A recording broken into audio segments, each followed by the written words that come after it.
Queridos hermanos, que la bendición del Padre Poderoso descienda grandiosamente sobre cada uno de ustedes y sobre cada uno de los miembros de su familia, así también sobre como cada uno de aquellos que escuchan la palabra de Dios donde quiera que se encuentren. Oramos al Señor para que, como siempre, nos permita estar en comunión con Él y unión con todos nosotros. Así, Señor, todo el honor, toda la gloria y toda la alabanza, Señor, porque solo tú la mereces, Señor, porque no hay nadie como tú, porque no hay nadie que se la merezca, sino solo tú, Señor. Solo tú eres el único y verdadero Dios, el Dios vivo, a tu nombre y a tu gloria. Amén. El libro de Lamentaciones está compuesto por una serie de 5 poemas escritos por el autor en medio de un gran pesar y la gran tribulación en que se encontraba sumido el pueblo a raíz de la desolación que sufriera Jerusalén, la ciudad santa, a manos de Babilonia, aproximadamente en el año 586 a.C. Muchas familias habían sido dispersadas o diezmadas, sus templos ahora en ruinas, sus cultivos se encontraban yermos, y en sus calles desoladas, en las que otrora se podían escuchar las risas de los niños, ahora solo se podía mirar con asombro a muchos de los hombres que admiraba el pueblo deambular en medio de los muertos, con sus mentes perplejas, sus semblantes decaídos e irreconocibles y su piel pegada a los huesos como verdaderos cadáveres vivientes. En medio de una hambruna que inusitadamente, como decimos siempre, arreciaba contra ese pueblo ferozmente. Este texto tradicionalmente ha sido atribuido al profeta Jeremías. Ahora, si bien relata la oscuridad de la tribulación extrema en que se encontraba sumido el pueblo de Judá, en la que muchos pensaron que Dios había dictado sentencia sobre su pueblo y que la misma solo hubiera sido ejecutada por las fuerzas babilónicas, pero en medio de la misma solo había un desconcierto también. Pero en medio de ese desconcierto, ante este panorama desolador y trágico, el autor de Lamentaciones, el autor bíblico, entabla un diálogo sincero y muy apegado con él mismo y con Dios. Y comienza por preguntarse, con un desconsuelo inmenso, ¿será que acaso el Señor es el que ha permitido que tanto dolor y tanta miseria y tanta destrucción azoten a su pueblo? La pregunta meritaba, como ustedes bien lo entenderán, una respuesta enfocada objetivamente en el conocimiento del carácter del Señor, algo que el escritor bíblico lo entendió y que hizo que se enfocara su mirada, como debemos hacerlo nosotros, en la palabra de Dios, y admitiera en medio de su gran tristeza, en medio de su gran angustia, que si así fuera, lo que estaba sucediendo no sería más que la manifestación y la materialización de la justicia del Señor cayendo con todo su furor sobre esa generación que bien merecido así lo tenía. Por toda esa descomposición moral y espiritual que los había llevado como pueblo a apartarse voluntariamente de Dios. Recordemos que Dios no suelta la mano de nadie, somos nosotros los que soltamos la mano del Señor. Y ellos habían caído en ese error de apartarse voluntariamente del Señor y pecar grandemente contra el Santo de Israel. Ahora, consciente de toda esa iniquidad del pueblo y la respuesta que el Señor había dado ante ella, el escritor bíblico considera que si fue esa iniquidad la que llevó a tornarse al Señor, por así decirlo, en enemigo del pueblo de aquel tiempo, cuando con profunda tristeza lo acepta en los versos 4 y 5 del segundo poema del mismo libro, manifestando sobre la justicia del Señor. Entesó su arco como enemigo, afirmó su mano derecha como adversario y destruyó cuanto era hermoso. En la tienda de la hija de Sión derramó como fuego su enojo. El Señor llegó a ser como enemigo. Destruyó a Israel, destruyó todos sus palacios, derribó sus fortalezas y multiplicó en la hija de Judá la tristeza y el lamento. Más tarde el apóstol Santiago, en igual sentido, diría sobre las consecuencias de la amistad con el mundo. Almas adúlteras, ¿no sabéis que la amistad del mundo es enemistad con Dios o enemistad hacia Dios? Por tanto, el que quiere ser amigo del mundo se constituye en enemigo de Dios, lo diría Santiago 4:4. Pero aunque la tristeza y la tribulación de Judá era inmensa y se constituían en una gran y pesada carga para el pueblo de ese tiempo, en el fondo de su corazón, el profeta Jeremías, autor de Lamentaciones, aún mantiene viva en su corazón la esperanza, por así decirlo, en la misericordia del Señor. Por ello termina elevando una oración para pedirle que vuelva sus ojos misericordiosos, que el Señor perdone el pecado de su pueblo y lo restaure. En petición, el Señor buscaba a él que lo escuche. Esa petición del autor del libro del profeta Jeremías denota su confianza, la confianza que tenía el profeta en que tarde o temprano el Señor escucharía los ruegos suyos y los ruegos de su pueblo, pues su carácter lo hacían ser fiel. Conocía de la fidelidad del Señor aún en medio de la tribulación y en medio del pecado de su pueblo.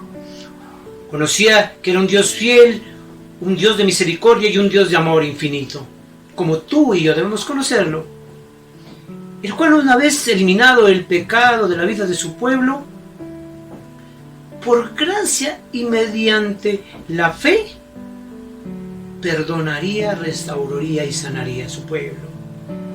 Si bien Lamentaciones, queridos hermanos, manifiesta todos los sufrimientos del pueblo de Judá, ofrece a los seguidores de Cristo Jesús, aún hasta hoy, una profunda esperanza en los momentos de tribulación que vivimos, una esperanza de que se sustenta en la fidelidad del Señor como esencia innegable del carácter de Dios. En consideración a ello, en esta oportunidad, el mensaje se titula Grande es la fidelidad del Señor. Para ello, los invito a todos ustedes a remitirnos a la palabra de Dios, en especial en los versos 19 al 26 del tercer poema del libro de Lamentaciones, que al tenor nos dice: acuérdate de mi aflicción y de mi abatimiento, del ajenjo y de la hiel. Lo tendré aún en memoria, porque mi alma está abatida dentro de mí. Esto recapacitaré en mi corazón. Por lo tanto, esperaré. Por la misericordia de Jehová no hemos sido consumidos, porque nunca decayeron sus misericordias. Nuevas son cada mañana, grande es su fidelidad. Porción es Jehová. Dijo mi alma, por tanto, en él esperaré. Bueno es Jehová a los que en él esperan. El alma que le busca, bueno es esperar en silencio la salvación de Jehová, dice en los versos 3 al 19 de 26. En este poema, el ajenjo es tomado como símbolo de gran amargura, como usualmente lo hacían los escritores bíblicos del Antiguo Testamento, amargo como la hiel. Pero aún a pesar de todo, el aumento de la esperanza en la ayuda de Dios crecía en el profeta.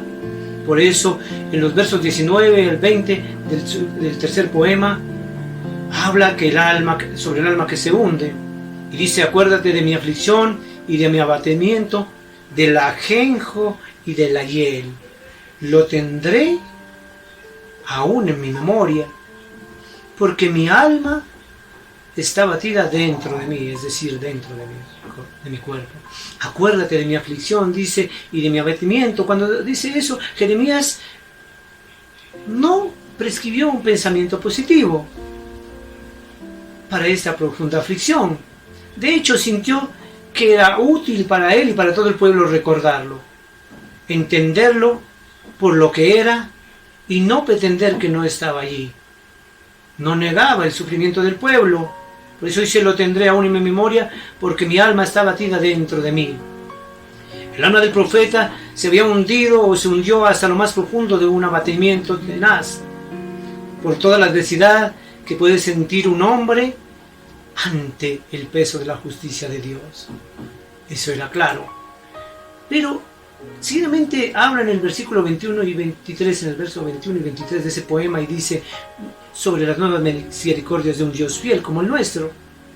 En esto recapacitaré en mi corazón, por lo tanto esperaré. Por la misericordia de Jehová no hemos sido consumidos, porque nunca decayeron sus misericordias, nuevas son cada mañana, grande es su fidelidad. Continúa diciendo, esto traigo en mi corazón, por esto tengo esperanza. La esperanza aparece en el corazón del profeta Jeremías, así como debe aparecer en el corazón de todos aquellos que hacen parte de su pueblo. Y habiéndose hundido el alma del profeta en el más profundo abatimiento, como lo dice en el versículo 20 de ese poema tercero, ahora el profeta trae a su memoria la esperanza en una restauración que nace desde el interior de su corazón, al recordar con absoluta fe su confianza en la infinita misericordia del Señor, que es un atributo que lo distingue esencialmente a Él, una infinita misericordia. Y dice, por la misericordia de Jehová no hemos sido consumidos, y no se refiere a que no hemos sido consumidos totalmente. Jeremías le recuerda al pueblo que sin importar lo derrotados que estaban los habitantes de Jerusalén y de Judá, no habían sido completamente consumidos, que el Señor aún había tenido misericordia. Eso es lo mismo que debemos recordar nosotros en los momentos de afugia por los que pasamos, en los momentos de tribulación. Aún queda un remanente con una promesa, como lo queda ese remanente en nuestra iglesia, de restauración. Donde quiera que Dios deja vida, Él deja esperanza. Deja esperanza de volver a restaurar a aquellos que hacen parte del remanente de su pueblo, al cual Él restaurará. La palabra a tener en cuenta, en especial en este verso, es la palabra hebrea Gesed, que significa gran amor y misericordias. El amor y la lealtad del Señor con la promesa que le había hecho a nuestro padre Abraham, al pueblo a través de nuestro padre Abraham, que pasó a nosotros a través de generaciones, que conduce a Rahamim, que quiere decir compasión, misericordia, término derivado de Rahem, literalmente como padre del vientre, en cuanto se refiere a nuestro padre Abraham, aquel que no podía tener hijos, y gracias al Señor, a la misericordia del Señor y a la acción del Señor, llegó a ser padre de multitudes. Ahí estaba la esperanza, la misma esperanza que tenía Abraham, porque conocía el carácter del Señor y tenía fe en el Señor. Jeremías nos invita a tener consuelo y guardar esperanza a todos nosotros, como lo hizo con el pueblo de aquel entonces, y le recuerda al pueblo que por más difíciles que sean las circunstancias, por más complicadas que parezcan, todo podría haber sido aún peor, y haber sido nosotros consumidos como fueron ellos, hubieran podido ser ellos en su totalidad, arrasados de la faz de la tierra, si la compasión del Señor no fuera tan grande y su misericordia no fueran tan grandes con sus hijos, con su pueblo, a pesar de su horrible pecado y de su horrible iniquidad. Y eso se debe porque, como dice él, nunca decayeron sus misericordias, que aunque la corrección del Señor con su pueblo fue severa, y así lo fue, no podemos negarlo, Jeremías no niega eso, el carácter de Dios hacía que ella no fuera para siempre, o que no sería para siempre, y que su compasión y misericordia se renuevan cada mañana, como nos lo recuerda el Señor. El pasaje está lleno de belleza, dice Morgan, ya que trata con tierna compasión, Dios, aquel Dios que nunca había estado ausente ni siquiera en la hora del castigo. Nuevas son cada mañana sus misericordias, dice el profeta aquí. Cada día el Señor nos prodiga a su pueblo la esperanza en nuevas misericordias y su compasión. Este suministro constante que el Señor ha prometido y nos sigue dando sin falta, hace que no importando las circunstancias difíciles que tuvimos en el día anterior, como pueblo de Dios podemos y debemos mirar hacia un nuevo amanecer con total fe y esperanza. Las misericordias del Señor son siempre nuevas, porque provienen de Él, dice Spurgeon. Nuestros tesoros, los que almacenamos en la tierra, son insignificantes, pero los tesoros que Dios nos está guardando, nos tendrá en el cielo, son nuestra providencia, y la gracia es la fuente de cristal que brota de las profundidades eternas, y esta está siempre fresca y nueva, dice Spurgeon. Hermanos, cada día termina con la llegada de la noche. Cada mañana anuncia la llegada de un nuevo día. Cada mañana trae consigo una nueva provisión para ese día. Cada mañana trae un nuevo perdón para todas nuestras faltas, para toda nuestra iniquidad, para todos nuestros pecados. Cada mañana trae el Señor una nueva fuerza para nuestras debilidades, para que soportemos en nuestras debilidades las tentaciones, los deberes y las pruebas a los que a veces nos vemos sometidos por este mundo. Grande es tu fidelidad, dice el profeta aquí. Todo esto que hizo el profeta, al ponerse a pensar en la fidelidad del Señor, hizo que él considerara la gran fidelidad de nuestro Padre, la gran fidelidad de Dios, que nunca falla al dispensar todas sus misericordias a su pueblo. Aún en medio de la desolación, el Señor demostró su fidelidad y anunció su justicia y la materializó. Con ello, el Señor, dentro de toda la desolación, le demostró al pueblo ser tan fiel en su restauración prometida, y que así lo iba a cumplir.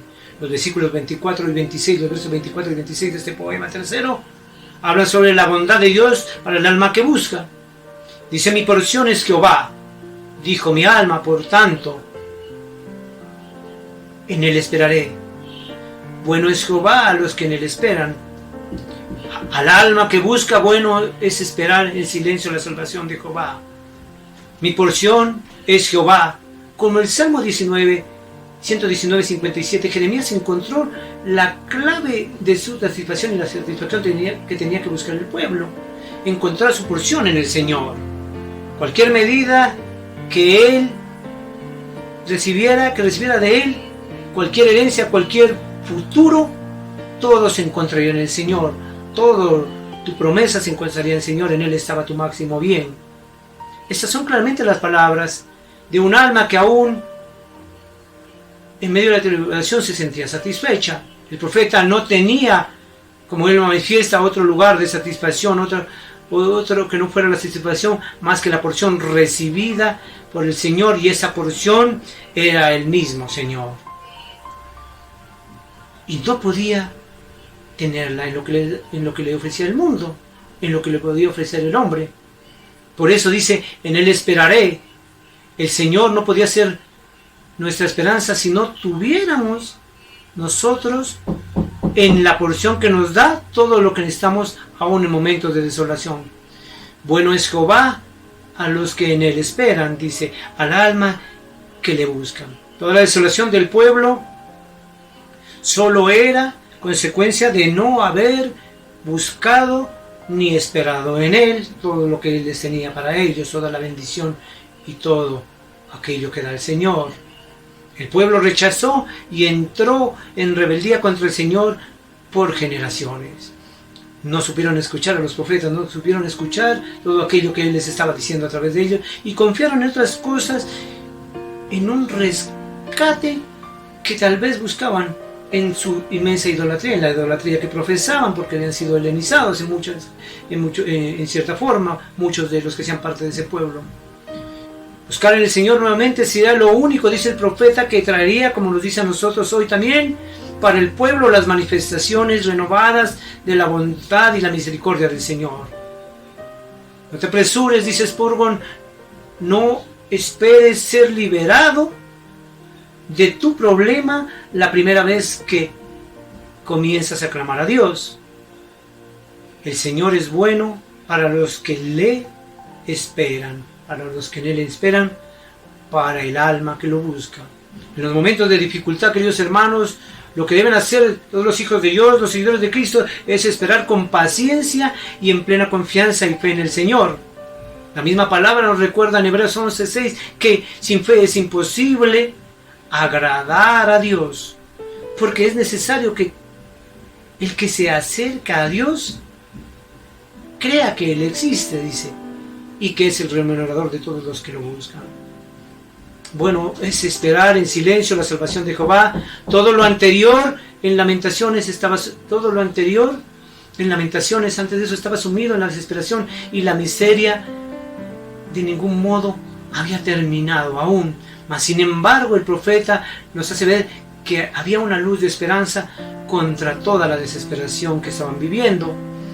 Jeremías se proclamó para sí mismo y todo el pueblo, como lo hace para nosotros ahora, la bondad de la esperanza y de la paciente búsqueda y espera en el Señor. Padre Santo, Señor, hoy te decimos, Señor, tú eres nuestra roca y castillo, Padre bendito, nuestro liberador, nuestro Dios eterno y todopoderoso.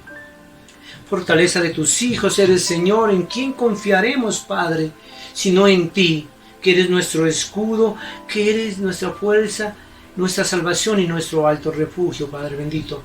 Hoy te pedimos, Señor, que vuelvas tus oídos hacia tus hijos y escuches con atención todas nuestras palabras. Ten en cuenta, Señor, nuestras súplicas, Padre Santo, en estos momentos de dificultad. Escucha, Señor, nuestro llanto y nuestro clamor, que a ti clama en oración.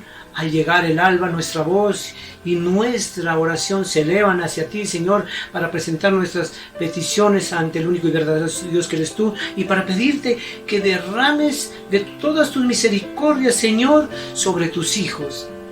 Toda nuestra esperanza, Señor, la tenemos en ti, porque tú escuchas los ruegos, Señor, y las oraciones de todos aquellos que te aman, te obedecen y te honran como lo hacemos nosotros. Tú eres aquel, Señor, aquel Padre bueno y misericordioso, que brinda la verdadera y total protección a nuestra vida y a las de nuestras familias, Señor, aún en los momentos de más grande peligro. Nos has librado del lazo de la muerte en muchas ocasiones y de la enfermedad destructora.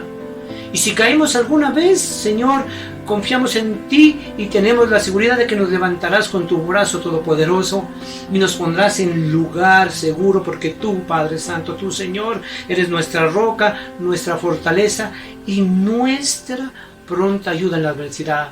Por eso, a ti y solo a ti, Padre bendito, Padre santísimo, tus hijos hoy te alabamos por siempre, Señor, por tu majestad, Padre Santo, porque de ella hablan los cielos y cuentan la gloria de Dios, Señor. Y aún el firmamento anuncia cada día la obra de tus manos, la portentosa obra de tus manos, Señor. Por tu bondad, Señor, tus misericordias y la gracia inmerecida que derramas sobre tus hijos, solo tú eres digno de cantarte himnos y alabanzas y adorarte, Señor. Hoy deseamos que nuestra oración, Señor, llegue hasta tus oídos, hasta tus benditos oídos. Con tristeza te clamamos, Padre, Señor, y tú nos escuchas desde tu trono. Tu Señor es nuestro Padre, ese Dios que nos pide que lo amemos, Señor, ese Dios que aún en medio de nuestra iniquidad nos sigue derramando perdón y misericordia. Pues escrito está, Señor, que nos has lavado del pecado mediante el sacrificio de Cristo Jesús y su cruz. Tu Señor, tan solo pides obediencia a tu palabra y pides que tenemos ese lugar primordial que debes tener en nuestra vida, Padre Santo. Por eso hoy, Padre bendito, tus hijos, los que hacemos parte de tu iglesia, te decimos, aquí nos tienes, Padre Santo, Dios mío, para cumplir todo cuanto nos enseñó tu palabra, Señor, con cuanto nos has enseñado tu ley y los evangelios. Cumplir tu palabra y hacer tu voluntad, Señor, es nuestro más grande anhelo. Por eso Todas tus enseñanzas las llevamos grabadas con sangre y fuego dentro del corazón, atadas a nuestras manos para que no se nos olviden en medio de nuestra frente, Señor. Y se las diremos, Señor, a nuestros hijos, se las enseñaremos a todas nuestras futuras generaciones, Padre Santo, y las enseñaremos a todos aquellos que nos encontremos, y las diremos y te alabaremos, Señor, y te honraremos, Señor, al levantarnos, al sentarnos a la mesa en la noche, cuando nos acostemos, para dormir en paz, Señor, porque bajo tu refugio todo está en paz. Padre Santo, como dice el Salmo 103, 8 al 18, hoy te decimos, Padre bendito, mi Dios es muy tierno, tenemos confianza en Él, y bondadoso, no se enoja fácilmente, y es muy grande su amor, y es muy grande su amor, tu amor es grande, Señor, no nos reprende todo el tiempo, ni nos guarda rencor para siempre, no nos castigó como merecíamos nuestros pecados y maldades, no nos castigó por esos pecados y maldades como nosotros merecíamos, su amor por quienes lo honran es tan grande e inmenso como grande es el universo. Apartó de nosotros los pecados que cometimos, del mismo modo que apartó los extremos de la tierra. Como quienes lo honran, Dios es tan tierno como un padre con sus hijos. Bien sabe nuestro Dios cómo somos, bien sabe que somos polvo. Nuestra vida es como la hierba. De pronto se marchita. Somos como las flores del campo. Creemos y crecemos y florecemos, pero tan pronto sopla el viento, dejamos de existir y nadie vuelve a vernos. En cambio, el amor de Dios siempre será el mismo. Dios ama a quienes lo honran y siempre les hace justicia a sus descendientes. Padre Santo, hoy dejamos a todos nuestros hermanos en tus manos, dejamos a ti toda nuestra iglesia y a todos aquellos que amamos, Señor, y a todos que escuchan el mensaje de Dios, aquellos que hacen parte de tu iglesia amada, Padre bendito, bendícelos grandemente. Ayúdales a comprender que esta palabra de lamentación, esta palabra tuya, llegue a los corazones que están dispuestos a entenderla, a los que tienen voluntad y disposición de escuchar tu palabra, para que no vuelva vacía y haga la labor que tú quieres y nos invite a una recapacitación, a volver a los caminos del Señor y a reconciliarnos con Él. Padre Santo, a ti todo el honor, toda la gloria y toda la alabanza, dejamos todo en tus manos, que no les falte a ellos nada, que no les falte vestido, no les falte comida, que no les falte sobre todo la presencia de tu Santo Espíritu en sus vidas. Amén, amén y amén.